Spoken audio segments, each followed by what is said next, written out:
I think 25% of the people in the area live below poverty level.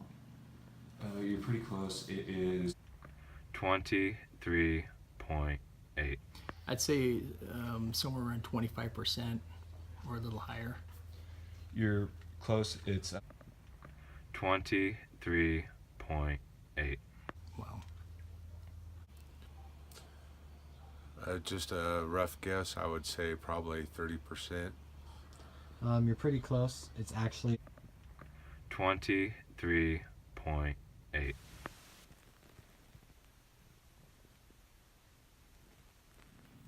Because of their own upbringing. I think half of that amount probably does. I think that's a large part of it. I think there's not the family structure that we used to have, and there's not a work ethic that's involved in the home anymore. So there's a lot of individuals that just want a handout instead of a hand up, and as a result they want something instant and they don't want to work for it. Some of them yes, some of them no. You know, right now it's a difficult time. People are losing their jobs. It's hard to find jobs. So I would say a portion of them, yeah, but not all.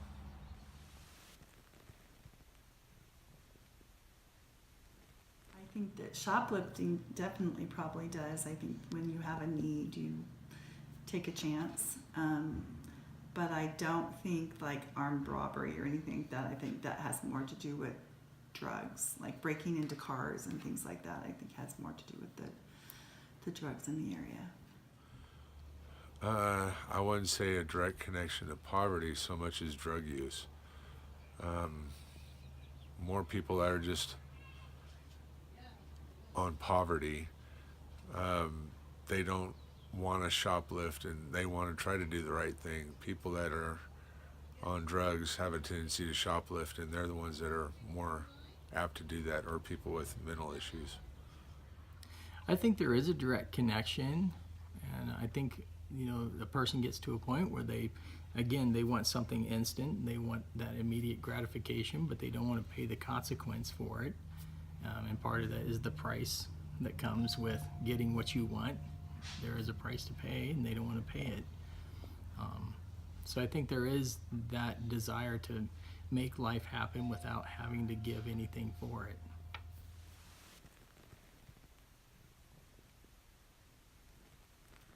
I do, and it's a close family to me, and their daughters worked harder in school so that they wouldn't live that way, so that they would, and both of them, one of them has a college degree and the other one doesn't, and they live much better than they were living in as children.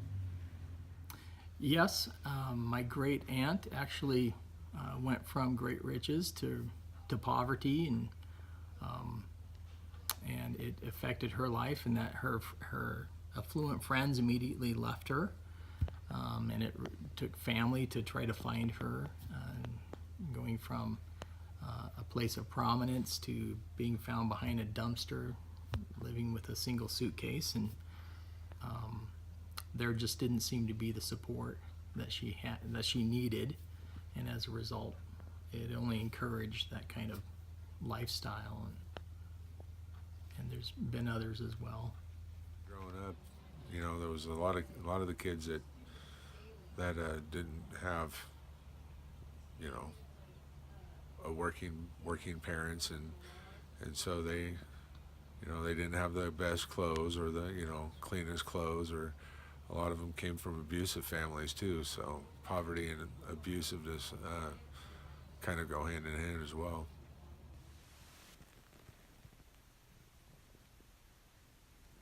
Do you believe families that live above the poverty line are being shunned away from communities that live in poverty? Yeah, I think it goes both ways, though. You can't just say that the people living in poverty are shunning the people that are above the poverty line.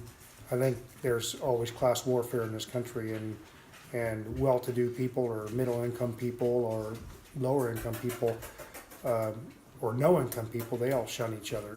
But unfortunately, on a day-to-day basis, yeah, rich people shun poor people shun rich people. That's the way it is. I do. I do. It's makes it really difficult whenever is that level of lifestyle or living, and when you're looking at a different location or looking at a place to live, and you see a lot of individuals in poverty, you realize that there is a safety issue, there's a potential security issue, and as a result, you being an individual that works for a living and desires to work for a living to make ends meet, you find yourself in conflict very quickly with those who really don't have a desire to work for a living. So yeah, I think it directly affects it. I don't think they get shunned away. It's the crime that pushes people away. You can see it in Reading right now. You know, the people are having a difficult time with the homeless, and there's a lot of crime. So, you know, some people are moving, but it's not necessarily being shunned. Or do you think our military vets are living in poverty? It's the pay scale. They aren't paid very much. Lower end E1s up to E3s and E4s. If they have a family at all, they're not paid above the poverty line. They are paid so a little bit of money. I think my brother was an E4, a wife and 2 kids, and he qualified for food stamps. Why do I think they are? Because they didn't get help when they first got discharged from the military.